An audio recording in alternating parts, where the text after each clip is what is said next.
നബിയുനാ റസൂലുള്ളാഹി സ്വല്ലല്ലാഹു അലൈഹി വസല്ലമ തങ്ങൾ ഉണർത്തുകയാണ് ഫഅക്തിറൂ ഫീഹിന്ന തഹ്ലീൽ വത്തക്ബീർ വത്തസ്ബീഹ്.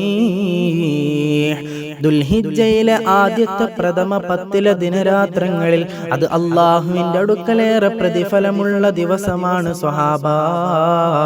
ആ ദിവസങ്ങളിൽ നിങ്ങൾ അധികരിപ്പിക്കേണ്ട ദിക്റുകൾ ഇതാണ് സ്വഹാബ. സുബ്ഹാനല്ലാഹി വൽഹംദുലില്ലാഹ് വലാ ഇലാഹ ഇല്ലല്ലാഹു വല്ലാഹു അക്ബർ എന്ന ദിക്റ് നിങ്ങൾ അധികരിപ്പിക്കണേ സ്വഹാബ.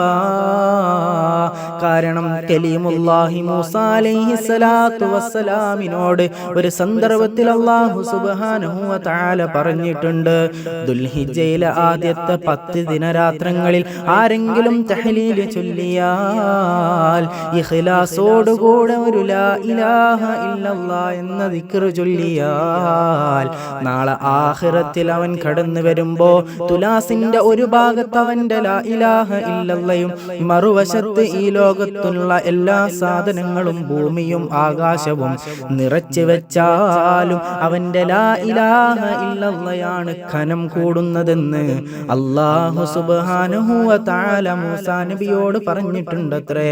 അതുകൊണ്ട് അധികരിപ്പിക്കണേ സ്വഹാബ.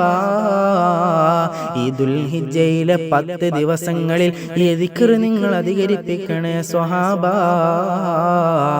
അല്ലാഹു സുബ്ഹാനഹു വ തആല തൗഫീഖ് നൽകി അനുഗ്രഹിക്കട്ടെ.